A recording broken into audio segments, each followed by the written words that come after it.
खंड 1। शनिदेव की उत्पत्ति, काल के अधिष्ठाता, विस्तार। सृष्टि के आरंभ में जब धर्म की नींव रखी जा रही थी, त्रिदेवों ने विचार किया कि प्राणी मात्र को उसके कर्मों का फल मिलना चाहिए। यह कार्य भी उतना ही पवित्र और गोपनीय होना चाहिए जितना कि सृष्टि का निर्माण, पालन और संहार।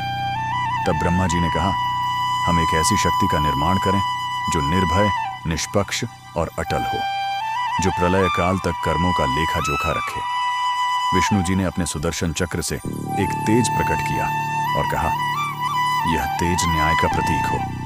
शिव जी ने अपने तीसरे नेत्र की ज्वाला से एक कृष्ण वर्ण का तेज उसमें मिलाया और कहा, यह उसकी कठोरता होगी जो पापियों को दग्ध कर देगी। उस संयुक्त तेज से एक बालक प्रकट हुआ जिसका वर्ण गहरा नीला काला था। आंखें अंगारों के समान जल रही थीं और मुखमंडल गंभीर था। वह बालक रोया नहीं, बल्कि समस्त लोगों को एक तक देखने लगा, मानो उनके भीतर के पाप पुण्य को पढ़ रहा हो। ब्रह्मा जी ने उसे गोद में लिया और नाम दिया शनैश्चर। उन्होंने कहा, तुम काल के स्वामी होगे। तुम्हारी गति मंद होगी परंतु प्रभाव गहरा। तुम सभी ग्रहों में न्यायाधीश का पद धारण करोगे। तभी यमराज वहां प्रकट हुए। वे धर्मराज के पुत्र थे और मृत्यु के अधिपति। ब्रह्मा जी ने दोनों को एक दूसरे का सहचर बनाया। कहा, हे यम, तुम प्राणियों के शरीर का अंत करोगे, और हे शनि, तुम उनके जीवन के कर्मों का लेखा जोखा रखोगे। तुम दोनों न्याय के दो स्तंभ होगे। इस प्रकार शनिदेव की उत्पत्ति हुई। वे केवल एक ग्रह नहीं, बल्कि एक दिव्य न्यायाधीश हैं जो हर जीव के कर्मफल का लेखा रखते हैं। उनका कृष्ण वर्ण उनकी गहनता, गंभीरता और रहस्यमयता का प्रतीक है। वे देखने में भले ही भय उत्पन्न करें, परंतु वे धर्म के रक्षक हैं, सत्य के पक्षधर हैं। खंड 2। सूर्यपुत्र शनि, तेजस्वी पिता और गहन पुत्र। सूर्यदेव और छाया का विवाह। सृष्टि के प्रचंड तेजस्वी आदिदेव सूर्य नारायण का विवाह दक्ष प्रजापति की कन्या संध्या से हुआ था। संध्या अपने पति के अग्नि समान तेज को सहन न कर सकी और अपनी छाया स्वर्णा सुवर्णा को अपना रूप देकर सूर्यदेव के पास छोड़कर स्वयं अपने पिता के घर चली गईं। छाया ने स्वयं को संध्या बताते हुए सूर्यदेव की सेवा की। सूर्यदेव को इस छल का पता नहीं था। छाया से उन्हें 3 संतानें हुईं, सावर्णी मनु, शनिदेव और यमुना, ताप्ती नदी। शनिदेव गर्भ में ही अपनी माता के तपोबल से प्रभावित थे। छाया ने गर्भावस्था में घोर तपस्या की थी, जिसके प्रभाव से शिशु गहन, गंभीर और तेजस्वी हो गया। शनिदेव का अद्भुत जन्म। जब शनिदेव का जन्म हुआ तो उनका शरीर गहरे नीले कृष्ण वर्ण का था, मानो आकाश का गहरा तारा रहित भाग हो। उनकी आंखें विशाल, गहरी और अंगारों जैसी लाल थीं, जो सीधे देखने वाले के हृदय तक झांक सकती थीं। उनके मुख पर बाल्यकाल की कोमलता नहीं, बल्कि एक गंभीर, चिंतनशील व्यक्ति की प्रखरता थी। सूर्यदेव ने नवजात शिशु को देखा और आश्चर्यचकित रह गए। उनका तेज सूर्य के प्रकाश से भिन्न था, ठंडा, गहरा, विचारशील। यह तेज संध्या वास्तविक माता के तेज से मेल नहीं खाता था। सूर्यदेव को संदेह हुआ, परंतु छाया ने स्थिति को संभाल लिया। पिता पुत्र का वैर भाव, प्रथम दृष्टि का प्रकोप। एक दिन सूर्यदेव ने शिशु शनि को गोद में लेने की इच्छा की। जैसे ही वे पास आए, शनि ने अपनी गहरी, तीक्ष्ण दृष्टि से अपने पिता को देखा। उसी क्षण सूर्यदेव के रथ के घोड़े अचानक लंगड़ाने लगे। रथ का पहिया टूट गया और सूर्यदेव के शरीर पर काले धब्बे उभर आए। सूर्यदेव क्रोधित हो उठे। उन्होंने छाया से पूछा, यह कैसी संतान है जो पिता को ही देखकर उसे कलंकित कर देती है? छाया ने कहा, प्रभु, यह आपका ही पुत्र है, परंतु इसकी दृष्टि अत्यंत तीक्ष्ण है। इसने किसी द्वेषवश नहीं, बल्कि स्वभाव से ही आपको देखा है। परंतु सूर्यदेव का क्रोध शांत नहीं हुआ। उन्होंने शनि को अपनी आंखों से दूर रहने का शाप दे डाला। यही कारण है कि शनिदेव सदैव अपने पिता सूर्य से दूर रहते हैं। ज्योतिष में सूर्य और शनि की युति को शत्रुता माना जाता है। कृष्ण वर्ण का रहस्य। शनिदेव के काले वर्ण के पीछे अनेक कथाएं हैं। 1. माता के तप का प्रभाव। गर्भ में रहते हुए माता छाया ने कठोर तप किया, जिससे शिशु का रंग काला पड़ गया। 2. पिता के शाप का परिणाम। सूर्यदेव के क्रोध ने शनि के तेज को शांत, गहरा और काला बना दिया। 3. न्याय का प्रतीक। काला रंग रहस्य, गहराई और निष्पक्षता का प्रतीक है। जैसे काला कपड़ा सभी रंगों को समाहित कर लेता है, वैसे ही शनि सभी कर्मों को बिना भेदभाव के देखते हैं। वास्तव में शनिदेव का कृष्ण वर्ण उनके गंभीर, अडिग और निर्भय स्वभाव को दर्शाता है। वे लोकप्रियता के लिए प्रसन्न मुद्रा धारण नहीं करते, बल्कि न्याय के लिए कठोर रहते हैं। ग्रह बनने का संकल्प पिता के शाप से व्यथित शनि ने बाल्यकाल में ही संकल्प लिया। मैं ऐसा तेज प्राप्त करूंगा कि सभी मुझे सम्मान देंगे। मैं न्याय का ऐसा पैमाना बनूंगा कि मेरे नाम से ही पापी कांप उठेंगे। उन्होंने माता छाया से विदा ली और कुशस्थली, वर्तमान कुशीनगर की ओर प्रस्थान किया, जहां उन्होंने घोर तपस्या की। परंतु यह तपस्या अगले खंड का विषय है। इस खंड की शिक्षा। शनिदेव का कठोर स्वभाव जन्मजात नहीं, बल्कि परिस्थितियों की देन है। पिता पुत्र का मनमुटाव अक्सर गलतफहमी से उपजता है। बाहरी रंग या रूप किसी की योग्यता का मापदंड नहीं होता। शनिदेव का जीवन संघर्ष से भरा है, फिर भी वे न्याय के पथ पर अडिग रहे। शनिदेव की जय हो, न्याय के अधिष्ठाता की जय हो। खंड 3, माता छाया का तप एवं शनि का बाल्यकाल। माता छाया, त्याग और तपस्या की मूर्ति। जब सूर्यदेव ने शनि को कठोर दृष्टि वाला और अपने से दूर रहने का शाप दिया, तो माता छाया का हृदय टूट गया। वे जानती थीं कि शनि निर्दोष है, केवल उनकी दृष्टि में स्वाभाविक तीक्ष्णता है। परंतु पति के क्रोध के सामने वे कुछ बोल न सकी। एक रात्रि में जब सूर्यदेव विश्राम कर रहे थे, छाया ने अपने पुत्र शनि को गोद में लिया और आंसू बहाते हुए कहा, हे पुत्र, तेरा जन्म मेरे तप से हुआ है, इसलिए तू स्वभाव से ही गंभीर और न्यायप्रिय है। तेरे पिता ने तुझे दूर रहने का शाप दिया है, परंतु मैं तेरे लिए ऐसा वरदान मांगूंगी कि त्रिलोक में तेरा सम्मान हो। छाया ने शनि को अपनी सहेली धाय मां को सौंपा और स्वयं उत्तर कुरु देश के एक निर्जन वन में चली गईं। वहां उन्होंने शनि के कल्याण और उनके न्यायाधीश बनने के लिए घोर तपस्या आरंभ की।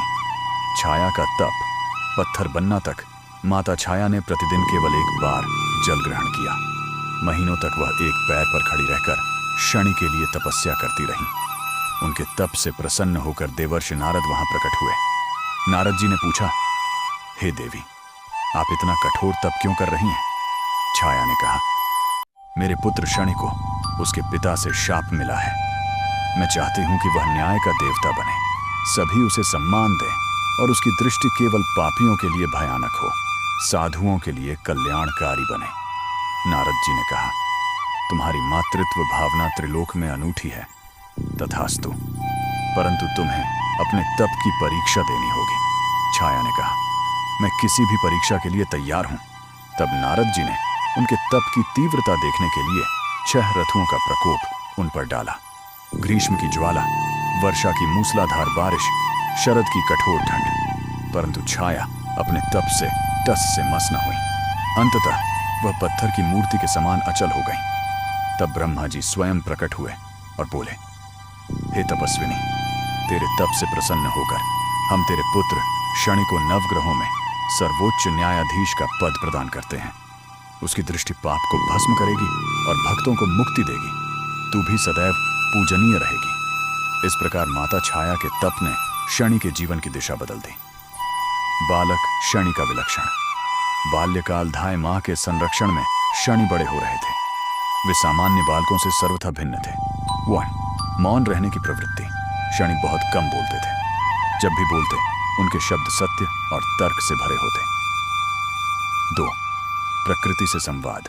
वे अक्सर वन में जाकर पशु पक्षियों से बातें करते। एक बार उन्होंने एक शेर और हिरण के झगड़े को न्याय से सुलझाया। 3. खिलौनों में न्याय। बच्चे खिलौनों से खेलते थे, पर शनि खिलौनों को न्यायाधीश और अपराधी बनाकर उनके बीच न्याय करते। 4. स्वाभाविक ज्ञान। बिना पढ़ाए ही उन्हें धर्म अधर्म, पाप पुण्य का ज्ञान था। वे कहते, जिसने किया उसने भोगा, यही न्याय है। हाथी और चींटी की कथा। एक दिन बालक शनि वन में बैठे थे। एक विशाल हाथी बेरहमी से पेड़ों को तोड़ रहा था और छोटे छोटे जीवों को कुचलता जा रहा था।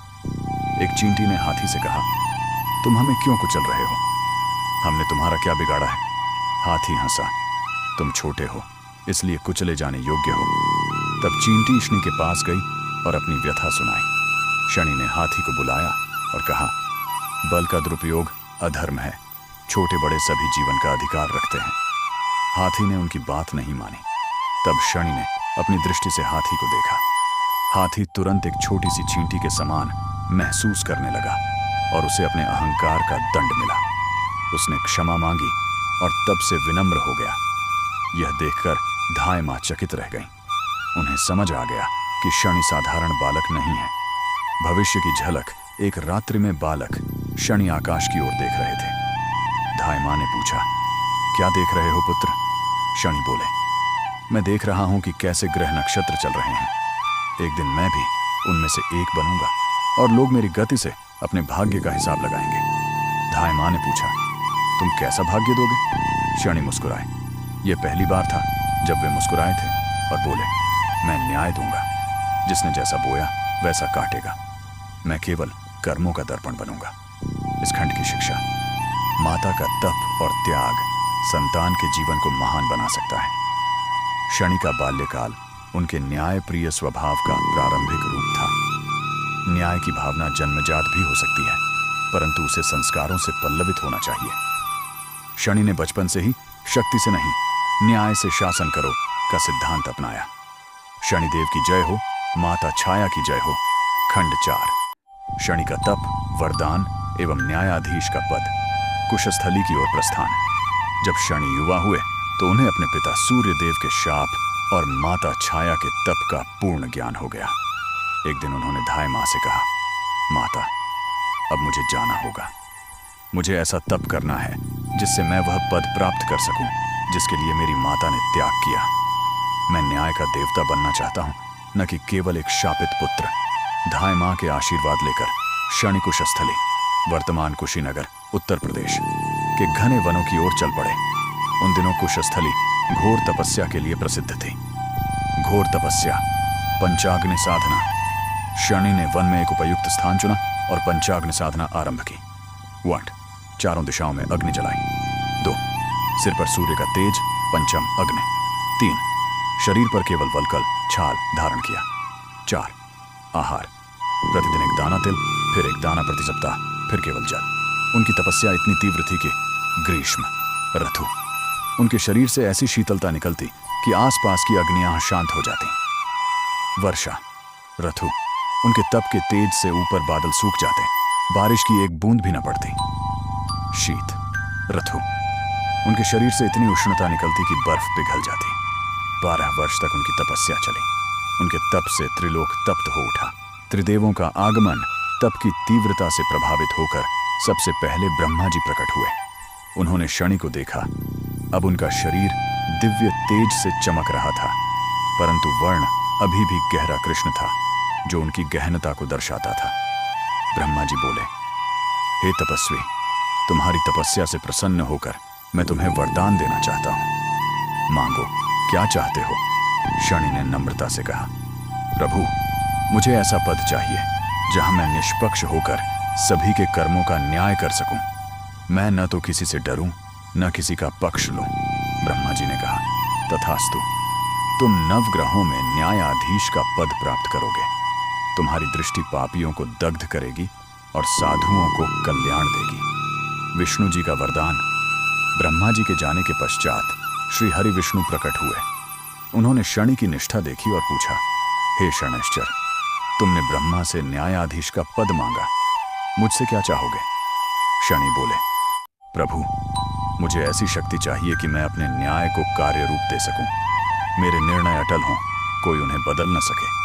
विष्णु जी मुस्कुराए और बोले, तथास्तु। मैं तुम्हें कर्मफल दाता का अधिकार देता हूं। तुम्हारे निर्णय मेरे निर्णय के समान अटल होंगे। तुम्हारे शासनकाल दशा में प्राणी अपने कर्मों का फल अवश्य भोगेंगे। उन्होंने शनि को अपना सुदर्शन चक्र का एक अंश प्रदान किया, जो शनि की न्याय शक्ति बना। महादेव का परम वरदान। अंत में भगवान शिव प्रकट हुए। उनके सामने शनि नतमस्तक हो गए। शिव जी ने अपना तृतीय नेत्र खोला और शनि को देखा। शनि की दृष्टि सीधे शिव के तीसरे नेत्र से मिल गई। शिव बोले, हे पुत्र, तुम्हारी दृष्टि में मेरी ही ज्वाला है। तुमने अद्भुत तप किया है। मुझसे क्या चाहते हो? शनि ने कहा, महादेव, मुझे ऐसी दृष्टि चाहिए जो पाप को जलाकर राख कर दे, परंतु भक्तों के पापों को भी क्षमा कर सके। मैं न्याय करूं पर निर्दय न बनूं। शिव ने प्रसन्न होकर कहा, तथास्तु, मैं तुम्हें कृष्ण दृष्टि प्रदान करता हूं। तुम्हारी दृष्टि पापियों के लिए भस्मकारी होगी, परंतु जो भक्ति से तुम्हें याद करेगा उसके पापों को तुम स्वयं धारण कर लोगे। यह सबसे महत्वपूर्ण वरदान था। शनि भक्तों के पाप स्वयं वहन करने लगे। न्यायाधीश पद की नियुक्ति। त्रिदेवों के वरदान के बाद सभी देवता इकट्ठा हुए। ब्रह्मा जी ने घोषणा की, आज से शनैश्चर नवग्रहों के न्यायाधीश होंगे। प्रत्येक जीव के कर्मों का लेखा जोखा रखने और उन्हें फल देने का दायित्व उन्हें सौंपा जाता है। उनकी गति सबसे मंद होगी पर प्रभाव सबसे गहरा। वे 7.5 ढैया आदि योगों से जीवों को उनके कर्मों का फल देंगे। तभी सूर्यदेव वहां आए। शनि ने उन्हें प्रणाम किया। सूर्यदेव ने कहा, पुत्र, मेरा शाप अब समाप्त हुआ। तुम मेरे तेजस्वी पुत्र हो और तुम्हारा यह पद तुम्हारे तप का फल है। परंतु शनि ने विनम्रता से कहा, पिता, आपका शाप भी मेरे लिए वरदान बना। उसी ने मुझे तप के लिए प्रेरित किया। मैं आपके सम्मान में सदैव आपसे दूर रहूंगा। इसीलिए ज्योतिष में सूर्य और शनि की युति अशुभ मानी जाती है। न्याय के सिद्धांत। शनिदेव ने अपने न्याय के 3 सिद्धांत निर्धारित किए। 1. निष्पक्षता। रिश्ता, धन, शक्ति से प्रभावित नहीं होंगे। 2. विलंबित फल। कर्म का फल तुरंत नहीं, समय पर मिलेगा। सबका समय आता है। 3. सुधार का अवसर। दंड देने से पहले चेतावनी देंगे, सुधार का मौका देंगे। उन्होंने अपना लोहा, नीलम और काजल को प्रतीक बनाया। लोहा, दृढ़ता, अटल निर्णय। नीलम, गहराई, गंभीरता। काजल, रहस्यमयता, अदृश्य प्रभाव। इस खंड की शिक्षा। तपस्या से भाग्य बदला जा सकता है, शाप भी वरदान बन सकता है। शनिदेव न्याय के साथ करुणा का संतुलन रखते हैं। उनकी नियुक्ति त्रिदेवों की स्वीकृति से हुई, अतः वे सर्वमान्य न्यायाधीश हैं। वे पापी को दंड देते हैं पर भक्त के पाप स्वयं वहन करते हैं। शनिदेव की जय हो, न्याय के स्तंभ की जय हो। खंड 5। नवग्रह मंडल में स्थापना एवं शनि की गति। देव सभा में नवग्रह पद की घोषणा। त्रिदेवों के वरदान प्राप्त करने के पश्चात शनिदेव को देवराज इंद्र की सभा में आमंत्रित किया गया। सभी देवता, आर्षि मुनि और नवग्रह उपस्थित थे। ब्रह्मा जी ने गंभीर स्वर में घोषणा की, आज से शनैश्चर को नवग्रह मंडल में न्यायाधीश ग्रह का पद प्रदान किया जाता है। सभी ग्रह अपने अपने प्रभाव मनुष्यों पर डालेंगे, परंतु कर्म फल का अंतिम निर्णय शनि के हाथ में होगा। उनकी सहमति के बिना कोई ग्रह अपना पूर्ण प्रभाव नहीं दिखा सकेगा। सभी ग्रहों ने इस निर्णय का सम्मान किया, परंतु सूर्यदेव के मन में एक कठिनाई थी। वे बोले, पुत्र, शनि को मैंने दूर रहने का शाप दिया है, अतः नवग्रह मंडल में हमारा साथ कैसे रहेगा? तब शनि ने स्वयं हल प्रस्तुत किया, पिता, आपके शाप का पालन करते हुए भी मैं नवग्रह मंडल में रहूंगा। मैं सदैव आपसे 7वें स्थान पर रहूंगा। जब भी मैं आपके घर सूर्य राशि में प्रवेश करूंगा, वह मेरी महादशा होगी, 7.5। जब मैं आपसे 2.5 राशि दूर रहूंगा, वह मेरी ढैया होगी। इस प्रकार आपका शाप भी पूरा रहेगा और मेरा कार्य भी। यह सुनकर सभी ने शनि की बुद्धिमत्ता की प्रशंसा की। नवग्रहों में शनि का विशेष स्थान। नवग्रह मंडल में शनि को सर्वाधिक धीमी गति का ग्रह बनाया गया। इसका रहस्य बताते हुए बृहस्पति गुरु ने कहा, शनि की गति धीमी इसलिए रखी गई है क्योंकि न्याय में जल्दबाजी नहीं होती। वे प्रत्येक कर्म को ध्यान से देखेंगे, विचारेंगे, तब फल देंगे। उनका 1 वर्ष मनुष्यों के 30 वर्ष के समान होगा, क्योंकि कर्म फल देने के लिए समय चाहिए। शनि के 3 प्रमुख स्थान निर्धारित हुए। 1. मकर राशि, इनकी उच्च राशि, सर्वश्रेष्ठ स्थान। 2. कुंभ राशि, इनकी मूल त्रिकोण राशि, स्वग्रह। 3. मेष राशि, इनकी नीच राशि, न्यूनतम प्रभाव, 7.5। 7 से डरो नहीं, सीखो। शनिदेव ने स्वयं 7.5 की व्यवस्था समझाई। जब मैं किसी जातक की चंद्र राशि से 12वें पहले और दूसरे भाव में प्रवेश करूंगा तो वह मेरी 7.5 होगी। यह 7 वर्ष 6 माह तक चलेगी। इसमें मैं व्यक्ति के पूर्व जन्म और वर्तमान जन्म के कर्मों का हिसाब मांगूंगा। 7.5 के 3 चरण। 1. पहला 2.5 साल कर्मों का लेखा जोखा, पाप पुण्य का बही खाता तैयार होता है। तो दूसरा, 2.5 साल परीक्षा का समय, धैर्य सत्यनिष्ठा की कसौटी। 3, तीसरा, 2.5 साल फल का समय, अच्छे कर्मों का प्रतिफल मिलता है। शनि ने कहा, जो मेरी साढ़े साथी से डरते हैं वे पहले से ही अपने कर्मों के प्रति असावधान हैं। जो नियम से जीते हैं, सत्य बोलते हैं, वरिष्ठों का सम्मान करते हैं, उनके लिए साढ़े साथी तपस्या बन जाती है, जिसके बाद सोना निखर कर बाहर आता है। ढैया, अष्टम शनि, जीवन का संशोधन। ढैया की व्यवस्था भी शनि द्वारा बनाई गई। जब मैं चंद्र राशि से चौथे, 8वें और 12वें भाव में रहूंगा तो वह ढैया कहलाएगी। यह साढ़े साथी से भिन्न है। इसमें मैं विशेष रूप से मनुष्य के अहंकार, जिद और दुराग्रह को तोड़ता हूं। ढैया को जीवन का संशोधन कक्ष कहा गया। शनि ने उदाहरण दिया, यदि कोई व्यक्ति धन का अहंकार करे तो मैं धन की परीक्षा लूंगा। यदि कोई रूप का अहंकार करे तो मैं स्वास्थ्य की परीक्षा लूंगा, परंतु यह सब उसके भले के लिए होगा ताकि वह विनम्र बने। अन्य ग्रहों के साथ संबंध। शनि ने अन्य ग्रहों के साथ अपने संबंध स्पष्ट किए। 1, सूर्य पिता, शत्रु भाव परंतु आदरपूर्ण दूरी। 2, चंद्र माता समान, शत्रु क्योंकि चंद्र मन को चंचल बनाते हैं, न्याय में चंचलता नहीं चाहिए। 3, मंगल भाई, मित्र क्योंकि मंगल न्याय के लिए युद्ध करते हैं। 4, बुद्ध बुद्धि, सम क्योंकि बुद्ध न्याय में तर्क देते हैं। 5, गुरु आचार्य, शत्रु क्योंकि गुरु क्षमा करते हैं, शनि न्याय। 6, शुक्र सुख, शत्रु क्योंकि सुख मनुष्य को कर्म से विमुख करता है। 7, राहु केतु छायाग्रह, मित्र क्योंकि ये भी कर्म फल देते हैं। शनि ने स्पष्ट किया, मेरी मित्रता या शत्रुता व्यक्तिगत नहीं, कर्म के सिद्धांत पर आधारित है। महादशा, जीवन के अध्याय शनि की महादशा 19 वर्ष की होती है। शनि ने इसे जीवन का सबसे महत्वपूर्ण अध्याय बताया। मेरी महादशा में मनुष्य को उसके जीवन का मुख्य पाठ पढ़ाया जाता है। जो सीख लेता है वह आगे सुखी रहता है, जो नहीं सीखता वह पाठ दोहराता रहता है। महादशा के 3 भाग। 1, प्रथम 7 वर्ष पुराने कर्मों का फल। 2, मध्य 7 वर्ष वर्तमान कर्मों का निर्माण। 3, अंतिम 5 वर्ष भविष्य के बीज बोना। विशेष, शनि की वक्री और अस्त गति। शनि ने देवसभा में एक महत्वपूर्ण बात कही, कभी कभी मैं वक्री उल्टी चलूंगा। जब मैं वक्री होऊंगा तो मनुष्य को अपने पुराने कर्मों का फल गहराई से मिलेगा, और कभी कभी मैं अस्त लुप्त हो जाऊंगा। तब मनुष्य को लगेगा कि न्याय मिलना बंद हो गया, परंतु वास्तव में मैं उसके कर्मों का गहन अध्ययन कर रहा होऊंगा। इस खंड की शिक्षा। शनि की धीमी गति हमें सिखाती है कि न्याय में धैर्य चाहिए। साढ़े साथी और ढैया डराने के लिए नहीं, सुधारने के लिए है। ग्रहों की मित्रता शत्रुता कर्म के सिद्धांत पर आधारित है। शनि की महादशा जीवन का महत्वपूर्ण पाठ है। शनिदेव की जय हो, ग्रहराज की जय हो। खंड 6, शनिदेव का विवाह। नीलवर्णी दंपति। महाराज चित्ररथ की चिंता। विदर्भ देश के परम प्रतापी राजा चित्ररथ को एक चिंता सताती थी। उनकी पुत्री राजकुमारी नीलमणि, जिन्हें कुछ पुराणों में मैना या नीलांबरी भी कहा गया है, का विवाह होना असंभव सा प्रतीत हो रहा था। राजकुमारी अद्वितीय सुंदरी थी, परंतु उनका शरीर का रंग गहरा नीला कृष्ण था, जैसे अर्धरात्रि का आकाश। राजा ने अनेक राज्यों में संदेश भेजे, परंतु कोई भी राजकुमार उनके रंग के कारण विवाह के लिए तैयार नहीं हुआ।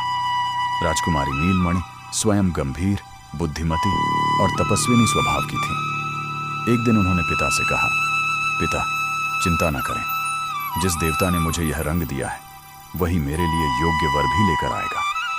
मैंने स्वप्न में देखा है कि मेरा पति भी नीलवर्णीय होगा और वह त्रिलोक के न्याय का अधिपति होगा। राजा चित्ररथ ने अर्षियों से परामर्श किया। महर्षि वशिष्ठ ने बताया, राजन, आपकी पुत्री का विवाह स्वयं न्यायाधीश शनिदेव से होगा। उनका भी वर्ण नीला कृष्ण है और वे सूर्य पुत्र हैं। यह दिव्य युगल होगा। शनिदेव का आगमन। उधर शनिदेव नवग्रह मंडल में स्थापित हो चुके थे। एक दिन जब वे अपने रथ पर बैठकर ब्रह्मांड का भ्रमण कर रहे थे तो उनकी दृष्टि विदर्भ देश पर पड़ी। वहां उन्होंने एक अद्भुत तेज देखा। उत्सुकतावश वे नीचे उतरे। विदर्भ की राजधानी के बाहर एक उपवन में राजकुमारी नीलमणि अपनी सखियों के साथ थीं। वे गरीबों को भोजन वस्त्र वितरित कर रही थीं। शनिदेव ने देखा कि राजकुमारी के हाथ से प्रत्येक वस्तु ग्रहण करते ही गरीबों के चेहरे पर संतोष झलक आ जाता। शनिदेव ने एक वृद्ध भिखारी का रूप धारण किया और राजकुमारी के पास पहुंचे। नीलमणि ने उन्हें भोजन दिया, परंतु शनिदेव बोले, बेटी, मैं भोजन नहीं, तुम्हारी एक समस्या का समाधान चाहता हूं। राजकुमारी ने विनम्रता से कहा, कहिए बाबा। शनि बोले, लोग तुम्हारे रंग के कारण तुम्हें अयोग्य समझते हैं, क्या तुम इससे दुखी नहीं? नीलमणि मुस्कुराई, नहीं, जिसने यह रंग बनाया वही इसकी सार्थकता भी जानता है। मैं नीलमणि हूं, नीलम की मणि। नीलम की चमक दिन में नहीं, रात में दिखती है। मेरे गुण भी उसी प्रकार हैं। यह सुनकर शनिदेव प्रसन्न हो गए। उन्होंने अपना वास्तविक रूप प्रकट किया। सभी सखियां विस्मय से देखती रह गईं। दिव्य विवाह का प्रस्ताव। शनिदेव ने कहा, हे राजकुमारी, मैं शनैश्चर हूं, नवग्रहों का न्यायाधीश। तुम्हारी निष्पक्षता, करुणा और बुद्धिमत्ता ने मुझे प्रभावित किया है। क्या तुम मेरी अर्धांगिनी बनोगी? नीलमणि ने विनम्रता पूर्वक उत्तर दिया, हे देव, मैं एक साधारण मानवीय कन्या हूं, आप देवता हैं, क्या यह योग्य है? शनिदेव मुस्कुराए, न्याय में कोई छोटा बड़ा नहीं होता। तुम्हारा हृदय दिव्य है, यही पर्याप्त है। राजकुमारी ने पिता की अनुमति ली। राजा चित्ररथ अत्यंत प्रसन्न हुए। विद्वान ब्राह्मणों ने मुहूर्त निकाला। शनिवार का दिन, कृष्ण पक्ष, रेवती नक्षत्र। अद्भुत विवाह समारोह। शनिदेव के विवाह में समस्त नवग्रह, देवता और ऋषि मुनि उपस्थित हुए। सूर्यदेव स्वयं आए, हालांकि वे दूर बैठे रहे शाप के कारण। माता छाया आईं और अपने पुत्र व पुत्रवधू को आशीर्वाद दिया। विवाह की कुछ विशेषताएं। 1. वर वधू दोनों नीलवर्णी, दोनों के वस्त्र नीले थे, आभूषण नीलम के थे। 2. अग्निसाक्षी, यज्ञ की अग्नि ने नीलिमा धारण कर ली, जो शुभ माना गया। 3. वरदान, ब्रह्मा, विष्णु, महेश ने दंपति को न्याय में एक रूपता का वरदान दिया। 4. दहेज, राजा चित्ररथ ने एक विशाल नीलमणि भेंट की, जो शनि के मुकुट में जड़ी गई। महर्षि वशिष्ठ ने कहा, यह विवाह न्याय और करुणा का मिलन है। शनि न्याय देंगे, नीलमणि उसमें करुणा का समावेश करेंगी। दाम्पत्य जीवन, न्याय में करुणा का समावेश। विवाह के पश्चात शनिदेव नीलमणि को अपने लोक, शनिलोक, ले गए। वहां उन्होंने एक भव्य प्रासाद बनाया, जिसकी दीवारें नीलमणियों से जड़ित थीं। नीलमणि ने शनि के न्याय कार्य में सहयोग देना आरंभ किया। एक प्रसंग प्रसिद्ध है। एक बार एक पापी अपने कर्मों का फल भुगत रहा था। शनिदेव ने उसे कठोर दंड सुनाया। पापी रोते हुए बोला, मैंने पाप किया है, सही है, परंतु मेरे बूढ़े माता पिता हैं, मेरे जाने पर उनका क्या होगा? शनिदेव अटल रहे। तभी नीलमणि ने कहा, प्रभु, न्याय तो होगा ही, परंतु क्या इसके साथ कोई ऐसा उपाय नहीं जिससे इसके बूढ़े माता पिता की देखभाल हो सके?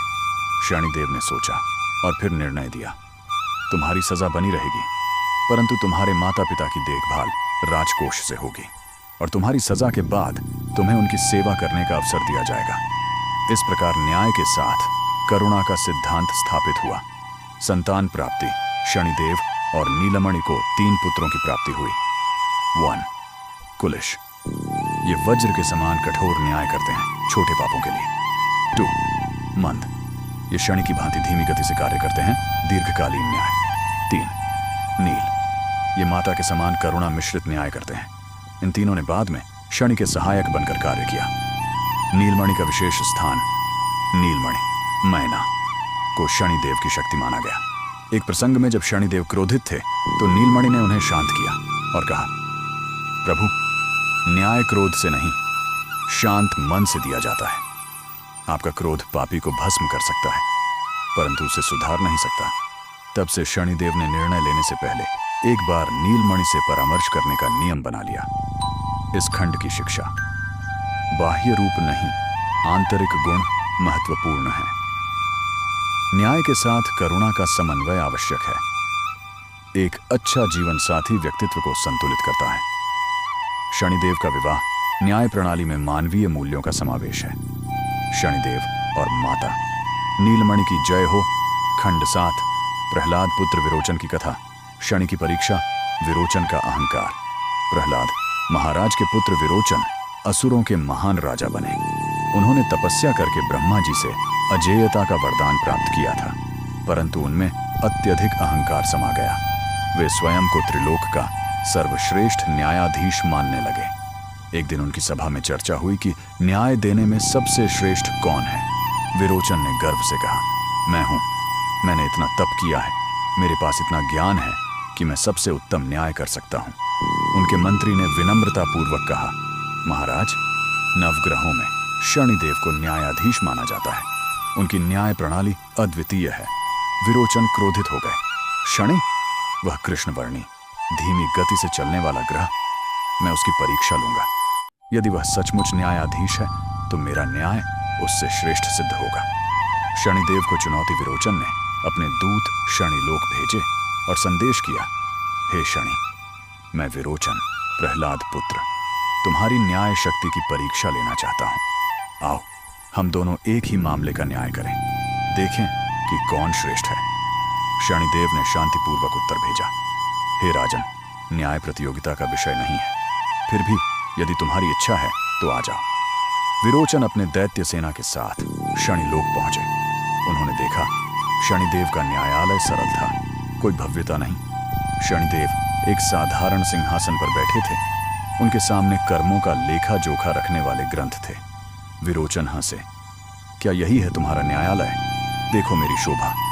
उनके पास सोने का सिंहासन, हीरे जवाहरात से सजे मंत्री थे। शनिदेव मुस्कुराए, न्याय की शोभा सजावट में नहीं, निर्णय में होती है। आओ प्रारंभ करें। 3 परीक्षण। पहला परीक्षण, चोर और साधु का मामला। एक चोर और एक साधु न्याय के लिए आए। चोर ने आरोप लगाया, यह साधु मेरी गाय चुरा रहा था। साधु ने कहा, मैंने केवल उसे सींचने के लिए पानी दिया, वह मेरी गाय नहीं है। विरोचन ने तुरंत निर्णय दिया, साधु झूठ बोल रहा है, साधु होकर भी चोरी, कड़ा दंड दो। शनिदेव ने कहा, रुको। उन्होंने अपनी कृष्ण दृष्टि से गाय को देखा। गाय बोली, मैं चोर की नहीं हूं, वह मुझे बेचना चाहता था, साधु ने मुझे बचाया। विरोचन लज्जित हुए। दूसरा परीक्षण, पुत्र और पिता का विवाद। एक बूढ़ा पिता और उसका युवा पुत्र आए। पिता ने कहा, मेरा पुत्र मेरी सेवा नहीं करता। पुत्र ने कहा, मेरे पिता मुझे धन नहीं देते। विरोचन ने कहा, पिता का सम्मान करो, पुत्र को दंड मिले। शनिदेव ने कर्म ग्रंथ देखा और बोले, पिछले जन्म में यह पिता इस पुत्र का पुत्र था और उसने भी सेवा नहीं की थी। इस जन्म में भूमिकाएं बदली हैं, दोनों को समान दंड मिलेगा, एक दूसरे की सेवा करने का। विरोचन आश्चर्यचकित रह गए। तीसरा परीक्षण, देवता और असुर का युद्ध। एक देवता और एक असुर लड़ते हुए आए। दोनों ने एक दूसरे पर आक्रमण का आरोप लगाया। विरोचन स्वयं असुर ने कहा, देवता गलत है, असुर सदैव सत्य बोलते हैं। शनिदेव ने युद्ध का दृश्य अपनी दिव्य दृष्टि से देखा और बोले, दोनों गलत हैं। यह युद्ध एक सुंदरी को पाने के लिए हुआ था, धर्म के लिए नहीं। दोनों को तपस्या का दंड मिलेगा। विरोचन की पराजय और क्रोध, तीनों परीक्षणों में विरोचन का न्याय अधूरा और पक्षपातपूर्ण निकला, जबकि शनिदेव का न्याय पूर्ण और निष्पक्ष था। विरोचन का अहंकार चूर चूर हो गया। क्रोध में उन्होंने कहा, तुमने मेरा अपमान किया है, मैं तुम्हारी शक्ति को नष्ट कर दूंगा। विरोचन ने अपनी मायावी शक्ति से एक विशाल अग्निपुंज उत्पन्न किया और शनिदेव की ओर फेंका। शनिदेव ने अपनी दृष्टि से उस अग्नि को देखा। वह तुरंत बर्फ के गोले में बदल गया और नीचे गिरकर चूर चूर हो गया। शनिदेव का दिव्य दर्शन। शनिदेव गंभीर स्वर में बोले, विरोचन, तुम्हारा अहंकार तुम्हें नष्ट कर देगा। देखो, मैं तुम्हें तुम्हारा भविष्य दिखाता हूं। शनिदेव ने अपना तृतीय नेत्र शिव के वरदान स्वरूप खोला। विरोचन ने देखा, 1, अपने पुत्र बलि को देवताओं से युद्ध करते। 2, वामन अवतार द्वारा बलि का छल। 3, स्वयं की मृत्यु विष्णु के हाथों। 4, अंततः बलि का उद्धार भगवान की कृपा से। विरोचन कांप उठे, उनका सारा अहंकार जाता रहा। वे शनिदेव के चरणों में गिर पड़े और बोले, हे न्यायाधीश, मुझे क्षमा करें, मैंने अहंकार में आपकी परीक्षा लेना चाही, आपने मुझे सच्चा दर्शन दिया। शनिदेव का उपदेश। शनिदेव ने विरोचन को उठाया और कहा, सुनो विरोचन, न्याय का अर्थ केवल दंड देना नहीं है। न्याय का अर्थ है 1. पूर्व कर्मों का हिसाब रखना। 2. वर्तमान में सुधार का मार्ग दिखाना। 3. भविष्य के लिए शिक्षा देना। तुम्हारे पास शक्ति है, परंतु शक्ति का उपयोग न्याय के लिए होना चाहिए, अहंकार के लिए नहीं। तुम्हारा पुत्र बलि महान भक्त बनेगा, उसकी रक्षा करना। विरोचन ने विनम्रता से पूछा, हे देव, मुझे क्या करना चाहिए? शनिदेव ने कहा, जाओ, अपने राज्य में निष्पक्ष न्याय करो। दंड देने से पहले कर्मों का कारण ढूंढो, और सबसे बड़ी बात, अहंकार को त्याग दो। विरोचन का परिवर्तन विरोचन लौटे और उन्होंने अपनी न्याय प्रणाली बदल दी। उन्होंने 1. कर्मों के कारण ढूंढने शुरू किए। 2. दंड के स्थान पर सुधार पर ध्यान दिया। 3. स्वयं का अहंकार पूर्णतः त्याग दिया। बाद में जब वामन अवतार हुआ और विरोचन का वध हुआ तो वे शांत मन से स्वीकार कर गए, क्योंकि शनिदेव ने उन्हें भविष्य दिखा दिया था। ये कथा यहीं पर समाप्त होती है। तो प्रिय दर्शन बंधु, ये कथा आपको कैसी लगी कमेंट में जरूर बताएं, और हमारे चैनल इंडियन गॉड को सब्सक्राइब करना ना भूलें। धन्यवाद।